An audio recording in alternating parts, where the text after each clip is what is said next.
Hello student, welcome to our YouTube channel The Learning Grid, Level Up Your Learning.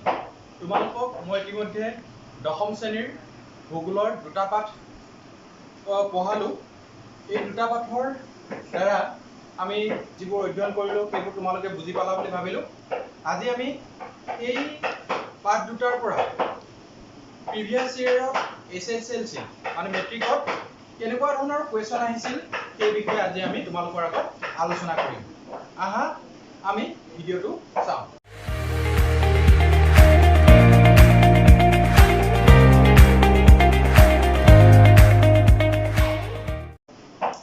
আমাৰ প্ৰথমতে আহিছিল 2020 চনত আহিছিল এই কুৱেশ্যনটো যে অৰ্থনৈতিক ভূগোল বুলিলে কি বুজায়?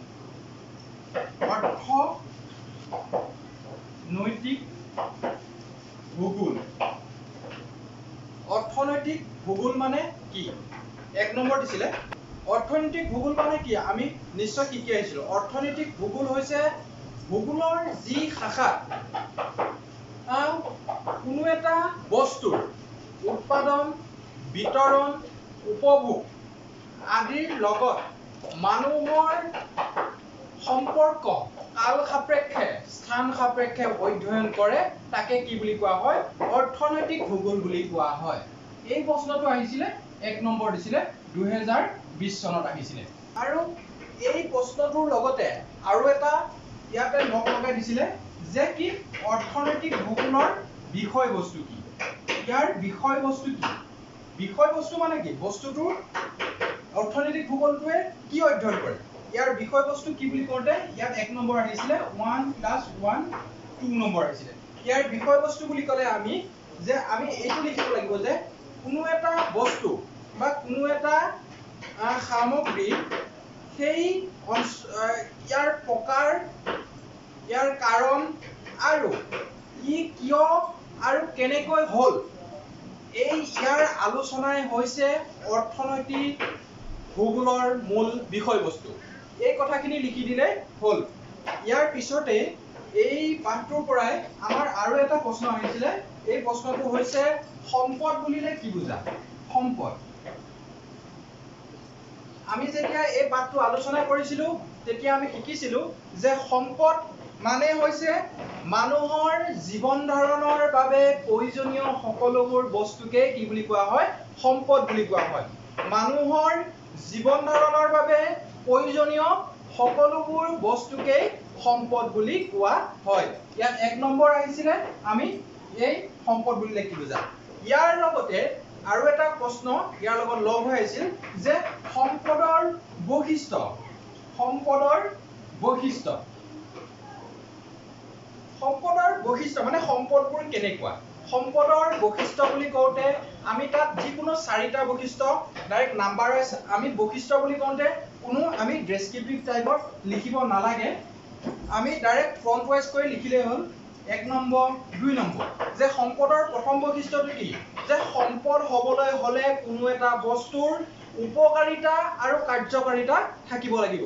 সম্পদ হ'বলৈ হ'লে কি কি লাগিব? উপকাৰিতা। উপকাৰিতা আৰু কাৰ্যকাৰিতা। কাৰ্যকাৰিতা। আমাৰ ইয়াৰ কি হ'ল? এটা বৈশিষ্ট্য হৈ গ'ল। কি হ'ব? এতিয়া 1 নম্বৰ পইণ্টটো আমি গম পালো। 2 নম্বৰটো হ'ল সম্পদৰ সৃষ্টি প্ৰক্ৰিয়া অনুসৰি সম্পদক কেইটা ভাগত ভাগ কৰা হৈছে? 3টা ভাগত ভাগ কৰা হৈছে। প্ৰাকৃতিক সম্পদ, মানৱ সৃষ্ট সম্পদ আৰু মানৱ সম্পদ। এই লাইনটো লিখি দিলে হৈ যাব যে সম্পদৰ 3টা ভাগত ভাগ কৰা হৈছে সৃষ্টি প্ৰক্ৰিয়া অনুসৰি। এইটো লিখিবলৈ নাপাহৰিবা। সেইটো হৈছে প্ৰাকৃতিক সম্পদ, মানৱ সৃষ্ট সম্পদ আৰু মানৱ সম্পদ। আৰু 3 নম্বৰতে লিখিবা যে মানুহে সম্পদক উপভোক্তা আৰু উৎপাদন হিচাপে মানে কি ভোগ কৰে। মানে মানুহে সম্পদক উপভোক্তা, মানুহে সম্পদ উপভোগ কৰে আৰু উৎপাদন আৰু সম্পদ নিজৰ প্ৰয়োজনৰ বাবে উৎপাদন কৰে। এইটো এটা হৈছে ইয়াৰ বৈশিষ্ট্য। ইয়াত কেই নম্বৰ আহিছিলে? ইয়াত 1 নম্বৰ আহিছিলে আৰু ইয়াত 3 নম্বৰ আহিছিলে। 4 নম্বৰ টোটেল আহিছিলে। এই 3টা বৈশিষ্ট্য লিখি দিলে হৈ গ'ল। এই প্ৰশ্নটো আহিছিলে 2018 চনত। ইয়াৰ পিছত এই চেপ্টাৰটোৰ পৰা আহিছিল এটা শৰ্ট প্ৰশ্ন বস্তুনিষ্ঠ প্ৰশ্ন বুলি কম যে তলৰ কোনটো শুদ্ধ বাছি উলিয়া যে এটা তলৰ কোনটো অনবীকৰণযোগ্য সম্পদ বুলি দিছিলে ইয়াত দিছিলে মিনাৰেল অইল মানে আমি কি জানো প্ৰাকৃতিক তেল আৰু ইয়াৰ পিছত আমাৰ দিছিলে আইৰন অপচনত দিছিলে আইৰন ইয়াৰ পিছত দিছিলে মেন ইয়াৰ পিছত দিছিলে সানলাইট LIGHT সানলাইট এতিয়া মিনাৰেল অইল আমাৰ প্ৰাকৃতিক খাৰুৱা তেল আমি গম পাওঁ এটো কি হ'ল অনবীকৰণযোগ্য সম্পদ ওকে এইটো অপচনত দিয়া নাছিলে মিনাৰেল অইলটো দিয়া নাছিলে ইয়াত দিছিলে আইৰন মেন সানলাইট আৰু দিছিলে ক্ৰপ মানে শস্য ইয়াৰ ভিতৰত আমাৰ শস্য কি হয় এটো নবীকৰণযোগ্য সম্পদ শস্য কি হয় গছৰ পৰা গুটি হয় আকৌ গুটিৰ পৰা গছ হয় গতিকে এটো নবীকৰণযোগ্য আইৰন হৈছে আইৰনৰ লোহাৰ এটুকুৰাৰ পৰা আমি ইয়াক গলাই আকৌ কি বেলেগ বস্তু উৎপাদন কৰিব পাৰো গতিকে ইয়াক এটো নবীকৰণযোগ্য বুলি ক'ব পাৰো ইয়াৰ পিছতে আহিব সানলাইট সূৰ্যৰ ৰশ্মি আমি নবীকৰণযোগ্য বুলি জানো কিন্তু মেন মানুহটো নবীকৰণযোগ্য নহয় কিন্তু মানুহ কি এবাৰ মৰি গলে ই ধৰা মই মৰি গলো কিন্তু আৰু দুনাই এই জীৱনটো নাপাও আৰু গতিকে ই অনবীকৰণযোগ্য সম্পদ আমি জানো যে মানুহো এক প্ৰকাৰৰ সম্পদৰ কথা আমি পঢ়োতে গম পাইছিলো যে সৃষ্টি প্ৰক্ৰিয়া অনুযায়ী সম্পদ কেই প্ৰকাৰৰ প্ৰাকৃতিক সম্পদ মানৱ সৃষ্ট সম্পদ আৰু মানৱ সম্পদ সেই মানৱ সম্পদৰ অন্তৰ্গত হ'ল মানুহ ইয়াৰ পিছতে তোমালোকৰ আমাৰ পৃথিৱীৰ ভূগোল নামৰ পাঠটো আমি পঢ়িছিলো এই পৃথিৱীৰ ভূগোল নামৰ পাঠটোৰ পৰা এটা বস্তুনিষ্ঠ প্ৰশ্ন আহিছিল যে তলৰ কোনখন নদী মানে কি উত্তৰ মহাসাগৰলৈ বৈ যোৱা কি উত্তৰ মহাসাগৰ ইংৰাজীত কি কম আৰ্কটিক অচেন ক'ত আছে আমি নিশ্চয় পঢ়িছিলো যেতিয়া এছিয়া মহাদেশৰ বিষয়ে পঢ়িছিলো আৰ্কটিক অচেনখন ক'ত আছিল এছিয়া মহাদেশৰ সাউথ দক্ষিণত আছিল এছিয়া মহাদেশ এইখন আছিল এছিয়া মহাদেশ ইয়াতে এইখন আছিল এছিয়া মহাদেশ এনেকৈ আছিল সেটটো বাৰু নাই হোৱা এই দক্ষিণত আছিল আমাৰ কি আৰ্কটিক অচেন এই আৰ্কটিক অচেনলৈ তলত কেইটামান অপচন দিছিলে অপচন কেইটা দিছিলে ইউৰাল বুলি দিছিলে ইউৰাল ইয়াৰ পিছত দিছে ENAC আমি পঢ়িছিলো তাৰ বিষয়ে ENAC তাৰ পিছত দিছে মেকং ইয়াৰ পিছত দিছিলে হুৱাংহু এই নদীখনৰ ভিতৰত ইয়াৰ অপচনটো হ'ব উত্তৰ মহাসাগৰলৈ বৈ যোৱা অপচন ইয়াৰ নদীখন হ'ব ENAC এটা কথা মন কৰিব লাগিব ইয়াৰ এই প্ৰশ্নটো সোধাৰ লগে লগে ইয়াত বেলেগ ধৰণৰ আৰু প্ৰশ্ন আহি যাব পাৰে এই নদীখনৰ উপৰিও উত্তৰ মহাসাগৰলৈ বা আটলান্টিক অচেনলৈ বৈ যোৱা আন নদী আৰু তিনিখন আছে এই নদী কিখন হৈছে নোট কৰি যাবা তোমালোকে অব নদী OB অব ইয়াৰ পিছত আহিব তোমালোকৰ লেনা নদী LENA লেনা এই নদী কিখনৰ এটা বৈশিষ্ট্য যে প্ৰশ্নটো এনেকৈ নুসুধি যে উত্তৰ মহাসাগৰলৈ বৈ যোৱা এছিয়া মহাদেশৰ কোনখন নদী বৈ গৈছিল এই প্ৰশ্নটো এনেকৈ সুধিব পাৰে যে দক্ষিণৰ পৰা উত্তৰলৈ বৈ যোৱা তলৰ কোনখন নদী এই নদী কেইখনে হৈছে একমাত্ৰ নদী ENAC অব লেনা এই তিনিখন নদী ক'ত পাওঁ আমি ৰাছিয়া বা ৰুছত পাওঁ এই নদী কেইখনে এই তিনিখন নদীয়ে একমাত্ৰ নদী যি দক্ষিণৰ পৰা উত্তৰলৈ বৈ গৈছে মনত ৰাখিবা নোট কৰি ল'বা আৰু এই যি কিখন তলত নদী দিছে এই নদী কেইখন কি দিছে মেকং হুৱাংহু মেকঙৰ কথা শুনিছো আমি হুৱাংহুৰ কথা শুনিছো আমি এই নদী কেইখন কি ইয়াৰ উল্টা এইখন কি দক্ষিণৰ পৰা উত্তৰলৈ গৈছে এই নদীখন কি উত্তৰৰ পৰা দক্ষিণলৈ গৈছে এই কিখনে একমাত্ৰ নদী এই নদী কেইখন কিয়লৈ বৈ গৈছে প্ৰশান্ত মহাসাগৰলৈ পেচিফিক অচেন মনত ৰাখিবা প্ৰশ্নটো এইটো আহিছিল পিছত এইটো আহিব পাৰে একে কথা আৰু প্ৰশ্নটো উল্টা ধৰণে সুধিব পাৰে যে উত্তৰ মহাসাগৰলৈ বুলি নুসুধি দক্ষিণৰ পৰা উত্তৰলৈ বৈ যোৱা প্ৰশান্ত মহাসাগৰ বুলি নুসুধি উত্তৰৰ পৰা দক্ষিণলৈ বৈ যোৱা বুলি ক'ব পাৰে এনেধৰণে প্ৰশ্নটো আহিব পাৰে ইয়াৰ পিছতে এই প্ৰশ্নটো আহিছিল তোমালোকৰ 2015 চনত ইয়াৰ পিছতে 2015 চনৰ পিছতো বিভিন্ন ধৰণৰ এই নিচিনা কুৱেশ্যন আহিছে। ইয়াৰ পৰা 1 নম্বৰ আহিব বুলি ধৰি ল'বা আৰু প্ৰতি বছৰে এই কুৱেশ্যন আহিছে।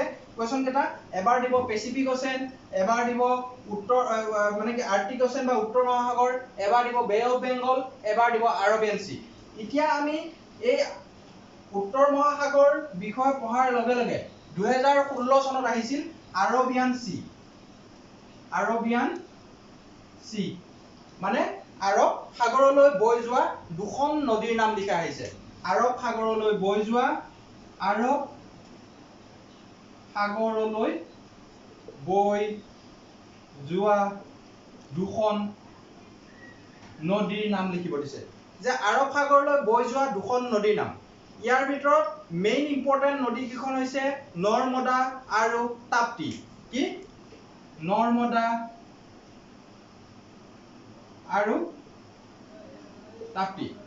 এতিয়া মেইন কথা হ'ল আৰবিয়ান চিখন কোনখনত আছে? আমাৰ এখন ভাৰতবৰ্ষ আছিলে, ওপৰত আছে আৰ্কটিক অ'চেন।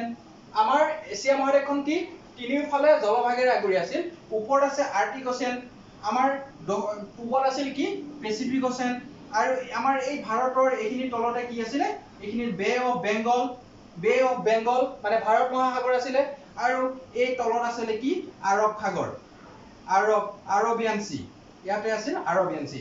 সুধিছে যে আৰবিয়ান চিলৈ বৈ আহা দুখন নদীৰ নাম, মানে এয়ালৈ আহা আৰবিয়ান চিলৈ আহা দুখন নদীৰ নাম। এই নদী কেইখনৰ নাম আমি ক'বলৈ গ'লে আমি কি কৈছো? নৰ্মদা আৰু তাপ্তি। কিন্তু ইয়াৰ উপৰিও বহুত নদী আছে, যদি দুখন দিছে আমি ক'লো, কিন্তু 4খন দিলে আমি কি কৰিম? গতিকে এটা ট্ৰিক্স আছে, ট্ৰিক্সটোৰ দ্বাৰা আমি এই আৰব সাগৰলৈ বৈ অহা নদী কেইখনৰ নাম মনত ৰাখিব পাৰিম। এই ট্ৰিকটো হৈছে তোমালোকে মনত ৰাখিবা চানুচ, লিখি ল'বা চানুচ মাদাৰ, চানুচ মাদাৰ ভানমতি, VHA ভানমতি, salt jack fruit, Jack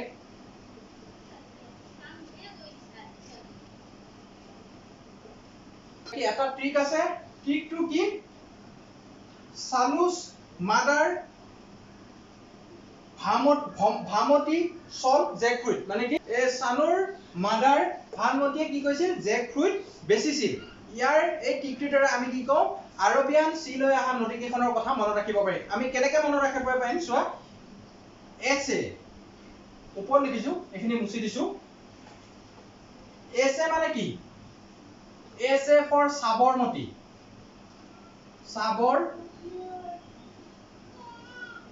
Sabarmati. ইয়াৰ দ্বাৰা আমি মনত ৰাখিবা এল ইউ মানে কি? লুনি, লুনি নদী। ইয়াৰ পিছতে আহিব মাদাৰৰ এমটো আহিব, এম ফৰ কি? এম ফৰ মাহি নদী। তাৰপিছত ভামতি,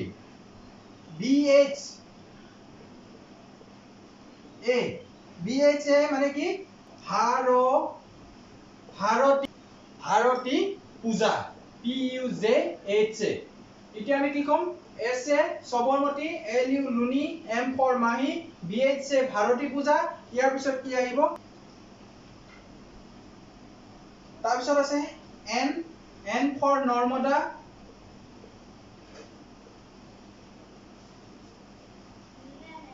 টি আছে, টি ফৰ তাপ্তি,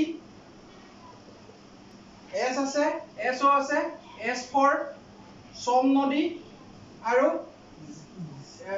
জেক ফ্ৰুইটৰ মাতে হ'ল GAC মানে জেকহম নদী, জেকহম নদী। গতিকে আমি চালুচ মাদাৰ ভানমতি সল্ট জেক ফ্ৰুইট এই ট্ৰিকটোৰ পৰা আমি এই আৰব সাগৰলৈ বৈ যোৱা নদী কেইখনৰ কথা মনত ৰাখিব পাৰো। তোমালোকে নোট কৰি ল'বা, তোমালোকে এবাৰ চাই লোৱা, স্ক্ৰীনশ্বট মাৰি ল'বা, তাৰপিছত তোমালোকে কি নোট কৰি লৈ যাবা। ইয়াৰ পিছতে তোমালোকৰ কি আহিছিল? 2018 চনত আহিছিলে যে বে অফ বেংগললৈ বৈ যোৱা নদী 4খনৰ নাম লিখা। 2 নম্বৰ আহিছিলে বে অফ বেংগল প্ৰতি বছৰে উল্টা কৈ দি আছে বে অফ বেংগল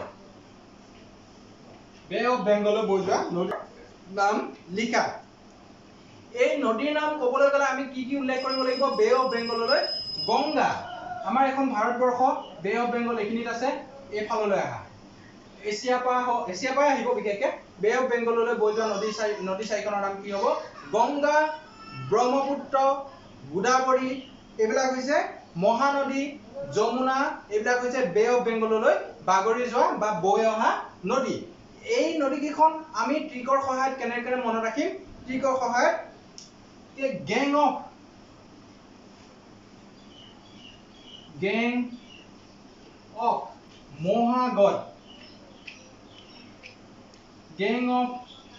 মহাগত ব্ৰহ্মা মনত ৰাখিবা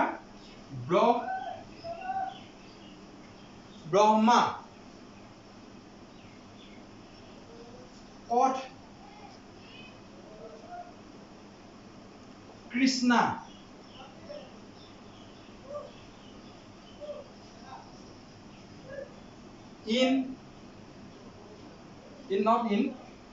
কৃষ্ণা এট মেঘালয়া ৰেখা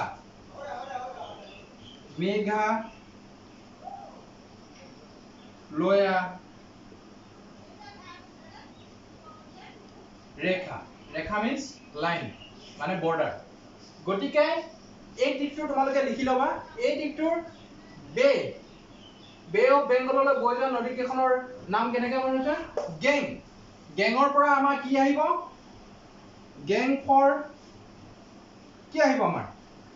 ফৰ গংগা ইয়াৰ পিছতে কি আহিব মহা এই দিকটো কি গেং অফ মহাগত ব্ৰহ্মা যে মহাগত ব্ৰহ্মাৰ যিটো গেং আছিল সেইটো কি হৈছিল কৃষ্ণাই ক'ত ধৰিছিল মেঘালয়া ৰেখাৰ ওচৰত ধৰিছিল এইটো হৈছে ট্ৰিক মনত ৰাখিবা গেং মানে গংগা আৰু মহা means কি মহা means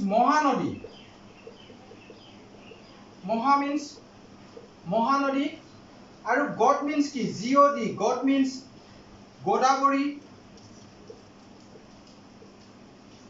গোদাবৰী ইয়াৰ পিছত কি আছে ব্ৰহ্মা লিখি যাবা তোমালোকে ব্ৰহ্মা মানে কি ব্ৰহ্মপুত্ৰ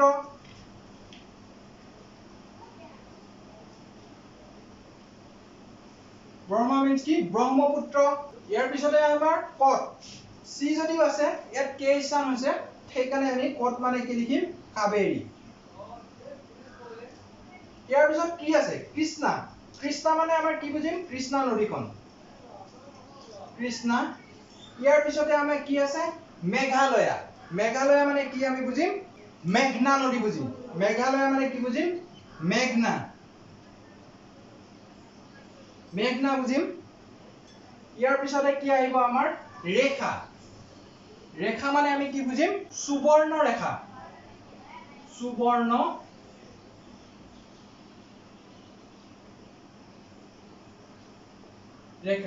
এই কিখন নদীয়ে হৈছে বে অফ বেংগললৈ বা ভাৰত মহাসাগৰলৈ বাগৰি যোৱা একমাত্ৰ